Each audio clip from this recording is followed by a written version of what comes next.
welcome to CRE Insight, where we shine light on extraordinary people driving exceptional results. Welcome to the show, Angela. Could you tell us a little bit about yourself? Sure. So I got into property management just over 20 years ago. I got into multifamily property management and spent a few years there. Went into commercial property management, spent the next 20 years more or less there. More recently, I was with Link Logistics, where I was overseeing their Southwest operations for about 65 million square feet of logistics centers in the Southwest. And then thought it was time to try something new and different. So just over a year ago, decided to go into agency recruiting, and that also allows me to do consulting as well. Endeavor's been around for about 18 years. It was founded by Daniel Kim, and we service mostly the West Coast, but we also handle multiple metro areas throughout the U.S. So Atlanta, New York, Phoenix, Reno, Chicago, and on and on. I just see that you've handled so many big projects, anywhere from like 1 million square feet to over 60 million square feet. What's that like? It's tough. Property managers, it's a tough job. It really, really is. I think anyone who lasts 20 some years in dealing with tenants and residents and all that, I feel like I should get a Purple Heart or something, but there's no awards for property managers, unfortunately. But, I was fortunate to work on a lot of different cool things. While at CIM Group, I oversaw most of the residential projects throughout Southern California in addition to commercial, and I got to be a part of new developments of mixed use stuff throughout LA, Orange County. So very neat, interesting stuff. I've worked high-rise medical office, trophy office assets, tons of logistics centers, as you can imagine, and I'm really fortunate to be able to get my hands on a lot of different things in my career. Very cool. And I noticed you're part of BOMA, IRM, CREW, and what other organizations? I think that's it. That's enough, right? Yeah. That's a lot. I'm on the board for CREW. CREW is Commercial Real Estate for Women. I'm on the board and am the membership chair this year, and I will be president in 2026. So, unless I'm impeached by then or something like that. Never. And then I'm also on Cal State Fullerton's Real Estate Association board. So I've met some great CCIM folks there, mentoring the students, helping with their resumes and all that as well. Your two designations, the one from BOMA and also from IRM, could you talk about those a little bit? Sure. So I have my RPA from BOMA, Building Owners Managers Association. It stands for Real Property Administrator. Don't know where that category came about. It was very heavy machine mechanical systems in a building. I'm not entirely sure I could pass the test now if I had to take it, but I did receive my RPA in 2017, and because I had 20 years in the industry and also my RPA, I was able to fast track to IRM's CPM. Okay. So Institute of Real Estate Management has a CPM among many other designations that you can earn. CPM is Certified Property Manager. Okay. So that is focused more on finance, tenure pro formas, marketing of a property, that kind of stuff. And so I had always wanted to continue my education with, whatever was around me. Whatever I could, but also I'm vain and I like initials after my name. Initials are alphabet soup, as some call it. Exactly. You've got some alphabet soup there as well. Isn't it great to have extra letters at the end of your name? Yeah. Well, it sounds like RPA is more like the building structure, like the technical aspect of property management, and then CPM is more the educational part. Yeah, you're exactly right. I don't know if that was intentional. They just happen to be two somewhat similar industry associations. And another reason I wanted to go on to get IRM's CPM is that CPMs are able to teach internationally. Yeah, and everything that we have probably sat in some warehouse that someone manages. Now, well, property management in general, this from multifamily to commercial is a big jump for a number of reasons. In commercial, you're dealing with probably much more sophisticated lease documents, more sophisticated tenants and all that. However, speaking about commercial, the product type I probably like the best is industrial. Okay. I think it had a really kind of unsexy, vibe and image there for a while, but to go into an industrial site and see the actual things getting made, whether it's purses or, missile casings. We had a defense contractor tenant, just really neat stuff. Beer stuff, suitcases, juices. I learned how bleach was made and bottled. I mean, to someone not in the real estate industry, they may think, oh, wow, yeah, that sounds so interesting. But how it is with us to be able to go inside and see that the stuff that's going to be made, the widgets, the whatever it is, it's going to be made, it's going to be boxed, and it's going to be shipped all over the country. And then in terms of retail properties, from a property manager's point of view, what do you notice that's different? Oh, with retail properties, I think retail also got sort of a bad rap during the pandemic and all that. It was like, oh, retail is going by the wayside and all that, but we've not seen that happen. We've seen strong rent growth.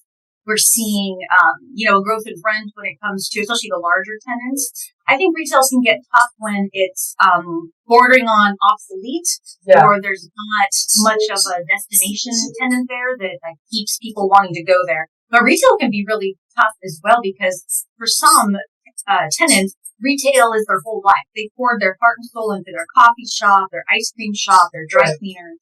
And so sometimes we find that the tenants, much like in multifamily, tenants can get very tied into their space, and it gets a bit more emotional for them when it's their whole livelihood in this storefront. And you as a property manager need to make sure you're doing the best you can and being the best partner you can to these retail tenants because they might need your assistance. Some of them, if they're not sophisticated, being able to, help them in their space somehow or help navigate lease provisions or CAM, things like that they're not entirely familiar with. I find that in some of the smaller retail centers, but I'm also a big fan of retail.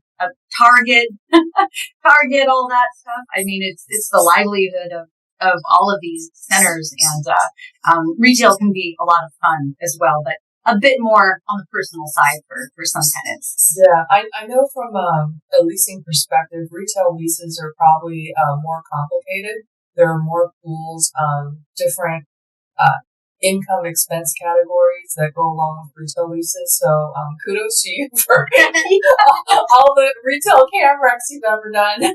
I am in the middle of CAMREX for my own clients here, and I'll tell you, if I get files and I open them up, and I'm like, please don't be 25 retail tenants. Please don't be 25 retail tenants. 5 triple net industrial tenants is a dream, but otherwise, there's all these different expense pools, and the national tenants have these strange expense caps and all that. So the retail CAMREX not as much fun as industrial CAMREX for sure. In terms of office, what are your thoughts there? We have a couple of office clients, and there are some clients out there that are focused on office, and they are still in buying mode. They and their investors have zero qualms about trophy office, at least a handful of our clients.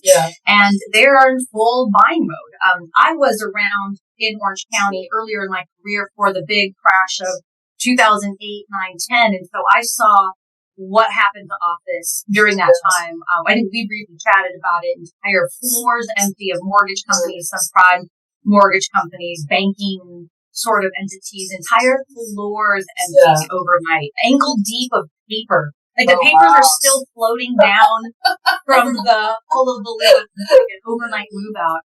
It was just really wild.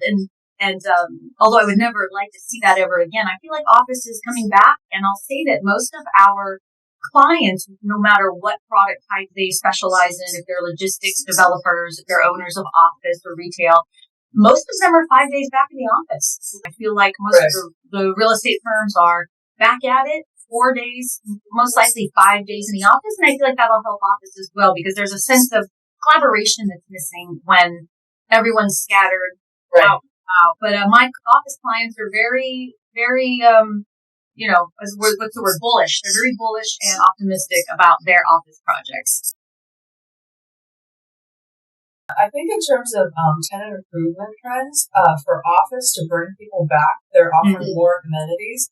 And then in terms of individual space, it's collaboration space, we space, and meeting space. I think that's the new focus.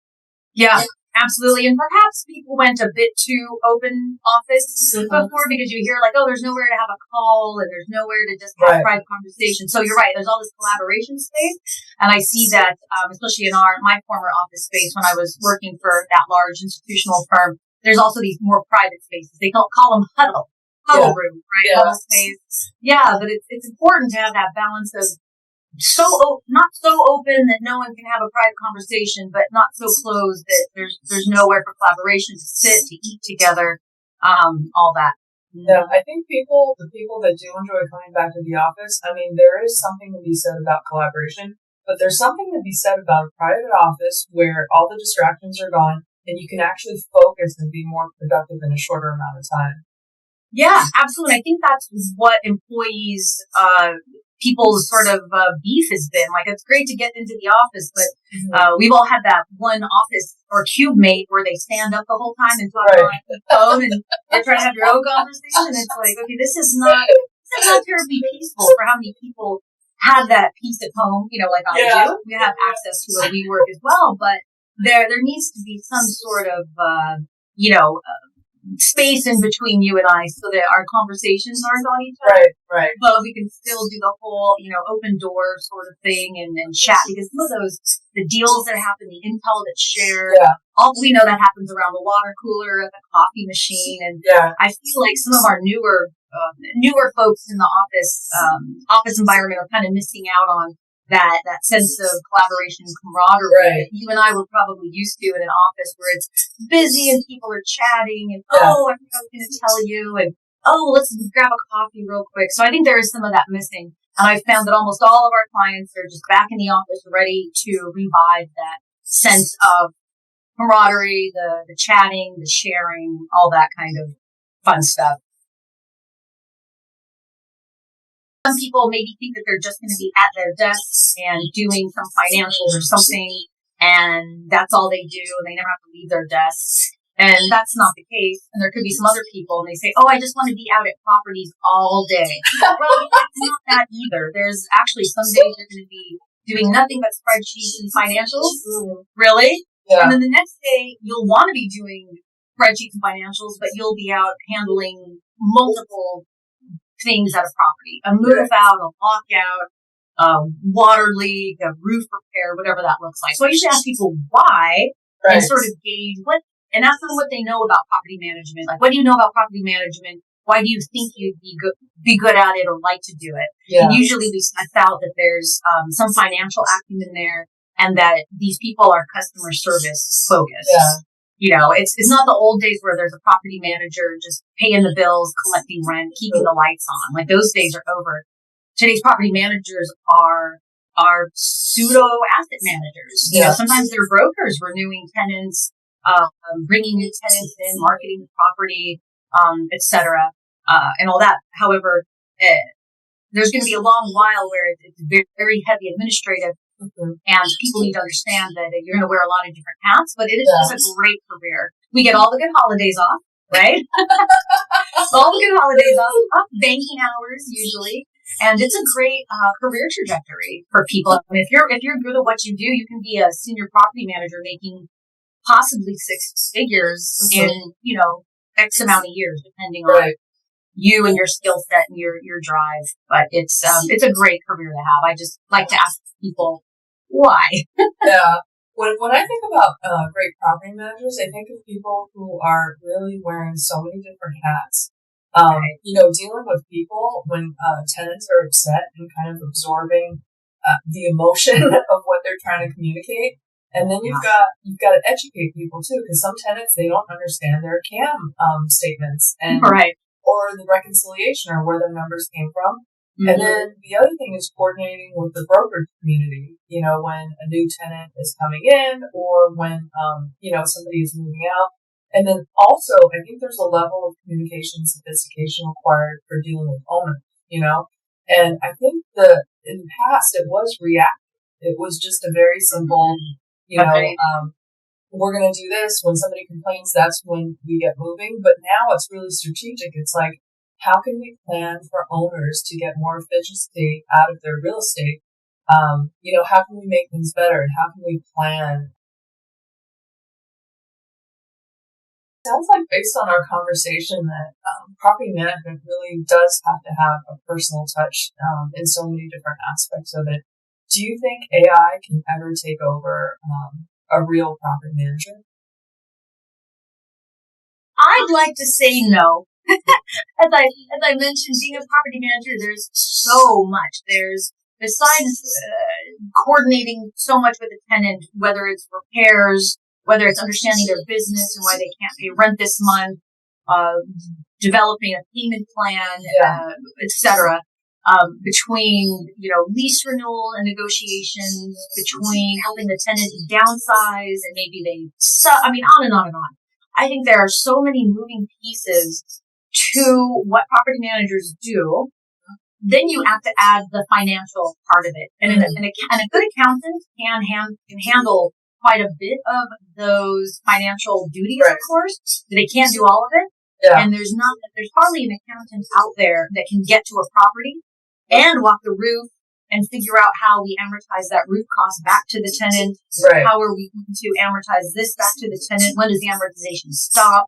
That kind of stuff. So there's, besides the financial acumen, like the day-to-day tactical boots on the ground sort of thing, there's just so much that a property manager needs to be aware of and has to take into account. I can't imagine the amount of AI that would be required to replace one property manager that can get to a property, walk with a tenant, make them feel better, understand the lease, and then come up with next steps, which could involve repairs, who's going to pay for it, on and on and on. So I'd like to say no, because we are irreplaceable as property managers. Let's hope the same's for recruiters, because there's sometimes there are these underlying things about people or a role that only a human is able to suss out of somebody else. Like I can typically talk to somebody and say, this person will be a great fit for this particular client, or I can say, this person they can be great on paper and have all great degrees, but I can tell in chatting with someone, this person is not a fit. And I don't understand how AI will be able to do that when it's so subjective and no one knows my client and their hiring needs and their culture better. The only person who knows it better than them is me, and that's why they hired me. Right. And I think there is that personal touch, that emotional intelligence you do need as a property manager. You need to gauge the situation, gauge people, and what really are the issues, and then figure out a path of how do we get to this place that we've got to go, Mm-hmm. Absolutely. And how do it? It's not me and you, tenant, against the issue. It's me and you together against the issue. And hopefully there's a sense of equitability there, because the solution should be equitable. But when it's not, there's still a lease to make that decision for us, right? So this is the lease, this is the issue, this is what we can do. Let's move forward and be done with it, so I can do my next camera.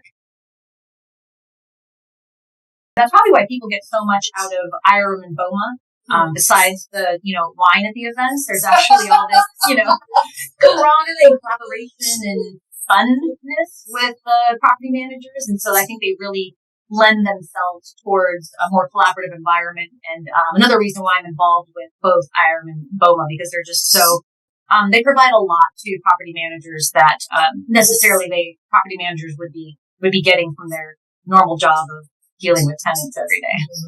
I also think when, property owner or portfolio manager, asset manager, whatnot, is hiring a property management company, it's really, I'm going to use an antiquated word, your Rolodex. Who the vendors, who the most effective vendors are, who's going to get the job done, and who's actually going to fix it, and make a difference. So I think that's really important too.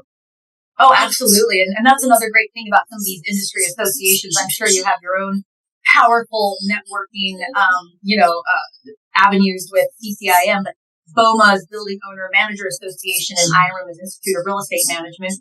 They both serve, besides the networking and educational, there's very strong service partner, relationships there. I mean, and what's great is there's chapters in every state and every city. I mean, if one of my clients needed a roofer in Pittsburgh, right, I have BOMA Pittsburgh I'm going to call, and they're going to send me a roofer, at least someone that's active in the industry that has maintained those standards in their city. So those industry organizations are great for finding and maintaining those vendor relationships where it's like, I know an HVAC guy, right, completely trust them, absolutely trust them and their pricing. I know they're going to do a great job.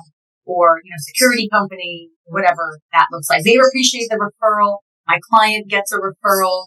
Yeah. They didn't have to go to the Yelp or, something else, a real Rolodex, right? Yeah. Managing properties out of state, out of area, it's tough. And as we briefly chatted about, having those trusted vendors can be very helpful because sometimes you can't just get to Idaho or Iowa to see the property. And so it's understanding who the players are there, understanding the makeup of the properties, where it sits in relation to everything else, either through a trusted vendor or at least a site visit from time to time. However, managing properties and stuff out of state is tough because you also need the benefit of a service partner in the sense of an attorney. Mm-hmm. Because my mind always goes to California everything. My microcosm is so Southern California real estate that I'll forget that a 3-day pay or quit is not the norm in Texas or, Arizona, Nevada. And so I have to be mindful that I don't apply California type stuff to other states. So, whether that's roofing laws, HVAC, unlawful detainer type stuff. So having those service partners in place that can be your eyes and ears. And then also making sure you have a good, relationship with the tenant. Tenants more likely to be honest with you, to collaborate with you, to partner with you on solving issues if you've at least visited their space. Right. You understand. Don't just understand what they are on paper and who signed the lease. What do they do? How is their business? And how are all these other things affecting their business? Yeah. How are your actions and what the landlord's doing affecting their business? So having a good relationship with the tenant so that they will partner with you rather than see you as an adversary is key, absolutely key.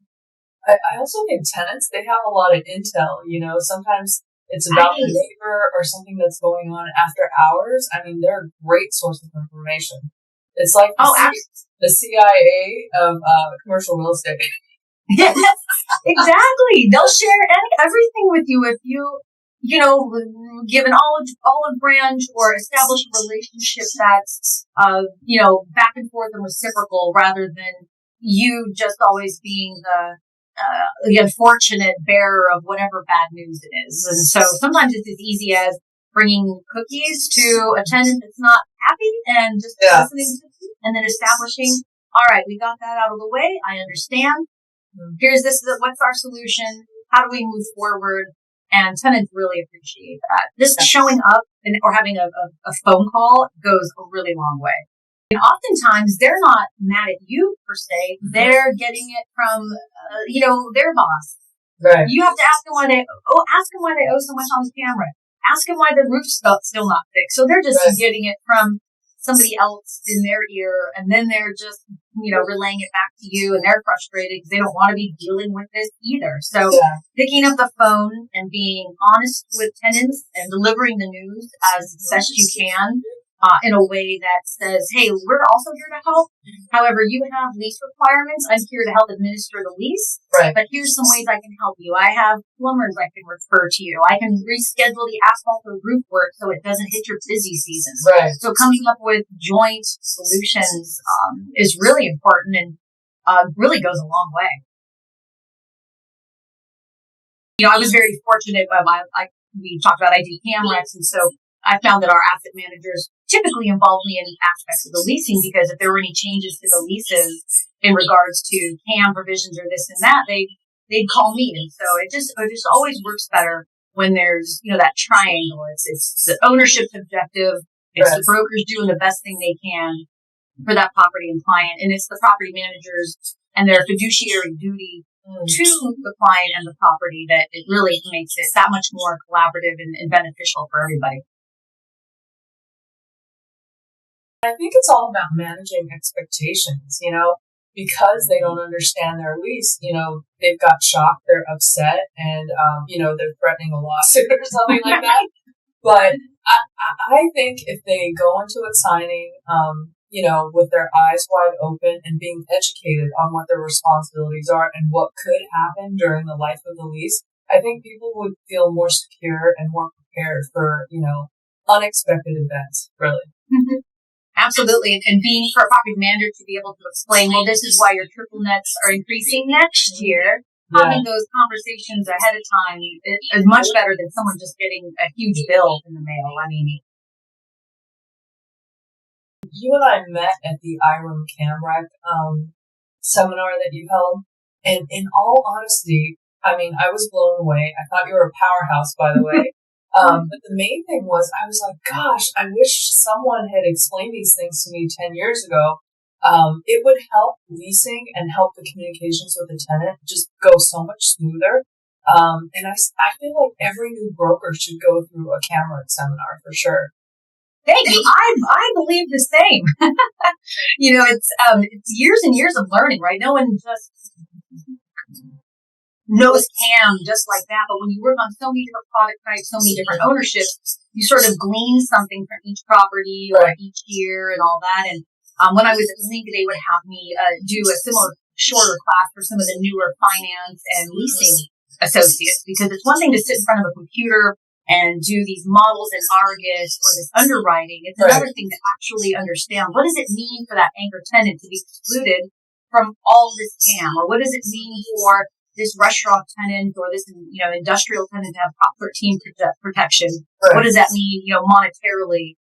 Those are all the schedules I put together, et cetera. But there's a lot in there, as you know, in CAM. So the gross ups and lease language, capital amortizations, and I find that when the managers don't understand the concept, it's more difficult conversations with the tenants, more difficult conversations with clients, and being able to utilize fundamentals of CAM, gross ups, non-recoverable expenses, et cetera, will just help property managers do that much better, obviously, but help guide brokers and clients to better decisions around their leasing, renewals, et cetera. Yeah, I think one of the biggest things, for many years I did tenant rep, and there's a lack of understanding on the tenant's part of what their responsibilities are in the lease. Yes. And it comes up, it'll be like, their storefront window got busted, somebody threw a rock.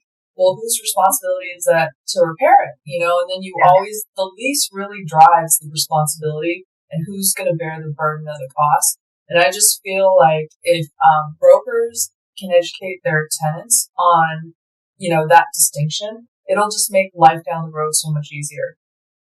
Absolutely. And I can't tell you how many times I've been threatened with a lawsuit because the tenant is like, you can't charge me extra rent. I said, well, it's just CAM. Yeah. No one told me about this. I'm going to sue you for charging me CAM. I'm like, oh, okay.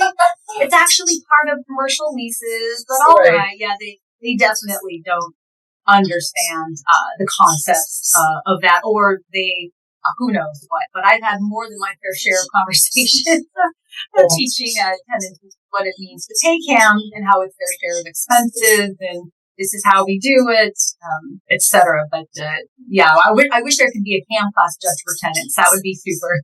That would be for sure.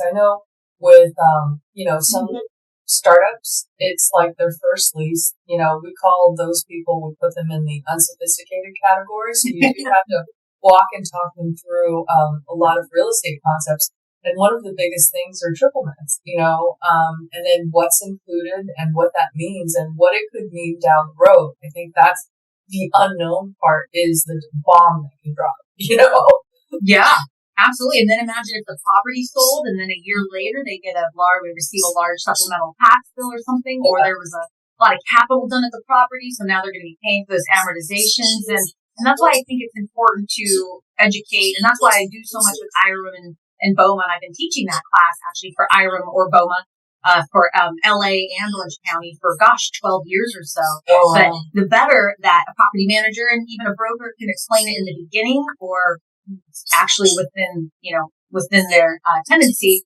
it just makes everyone's lives easier, because the tenant won't feel taken advantage of, even though it's totally legitimate expenses, obviously.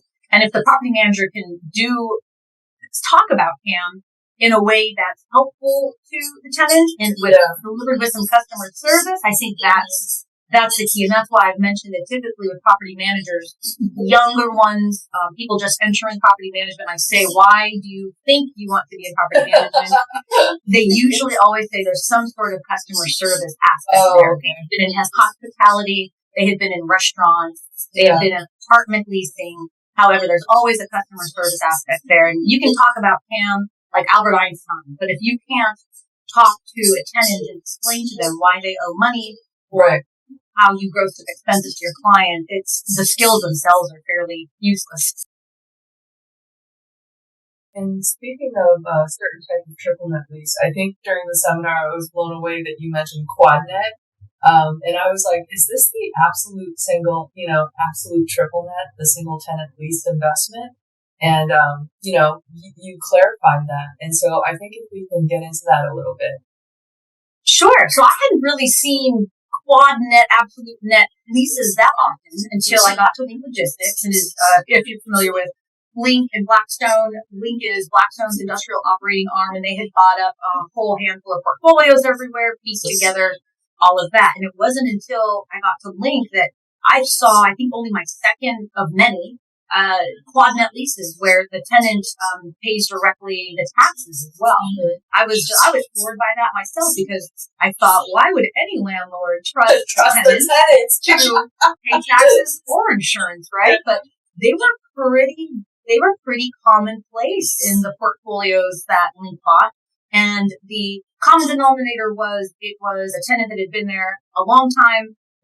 It was a tenant who obviously had the entirety of large buildings, or building altogether. But I was shocked as anybody, and we never had any issues. The tenants, that this is another instance where the property manager needs to stay on top of the tenants. Like I said, I feel like industrial used to have this very unsexy sort of, oh, it's industrial. No, you don't have to do much. You just have to make sure the building's still standing. Well, we know that's not the case, because if your tenant fails to pay taxes, you have an issue. If the tenant fails to self-insure the building, you have an issue.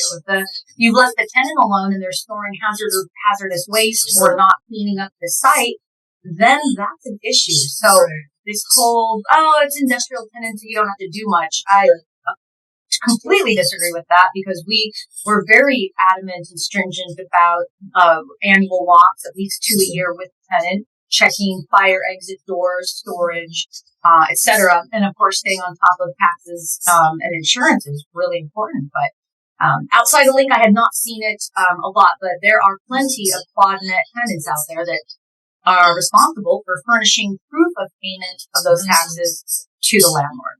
And I'm thinking on a quad net lease, roof maintenance. If you've got a tenant that's just not paying attention to the roof, something really bad could happen.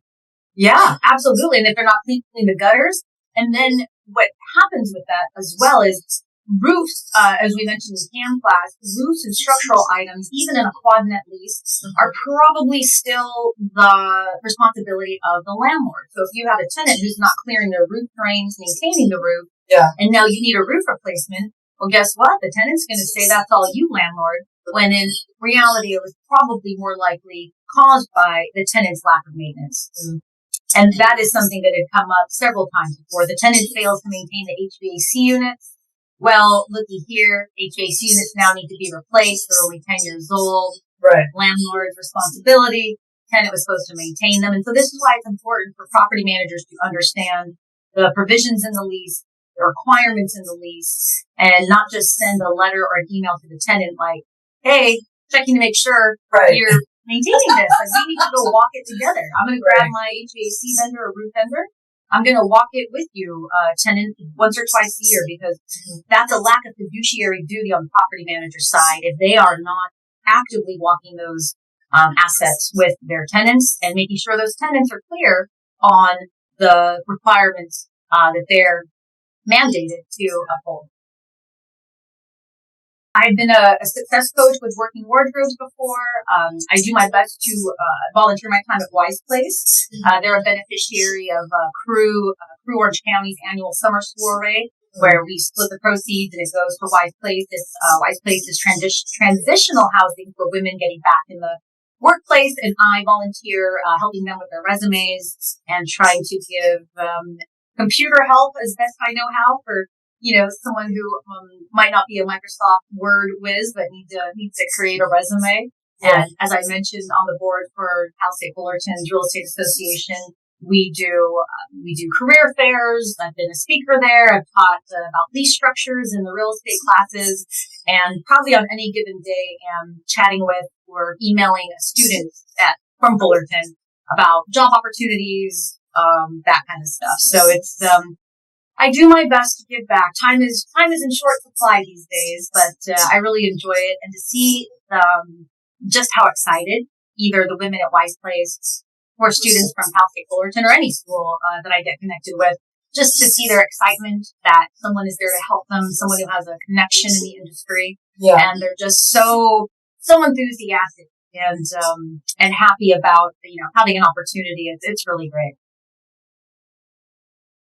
Angela, thank you for spending time on the show today. Thank you. I learned a lot. Every time I talk to you and meet you, I gain so much, so I appreciate you. And, well, that's it for today's episode. Great. Thank you for having me. I fully enjoy it. And that just means wine or coffee soon together, for sure. Yes, for sure. And so for people to get a hold of you, what's the best way to contact you? Be great if they found me on LinkedIn. There are not that many Gomez Joneses out there. I know, kind of mind-boggling, but Endeavor, we post our open roles regularly, and then I've been trying to post tidbits and little hints and tips for doing CAM reconciliation. So when I'm not busy actually doing the CAM recs, I do try to post some of that stuff, some of the material you would have seen in the CAM class. So find me on LinkedIn. I'm always happy to give someone a resume review, especially if it's been a little while for you, but I'm always happy to help someone, especially those, younger folks entering the industry and trying to get their foot in the door. Really enjoy meeting them on a regular basis, and look forward to connecting and continuing. Great. Well, thank you for being a great resource in property management and beyond, and we wish you all the best success. Thank you for being on the show, Angela. My pleasure. Thank you for having me. And thank you. We'll see you in the next episode. Thank you, everybody. Bye.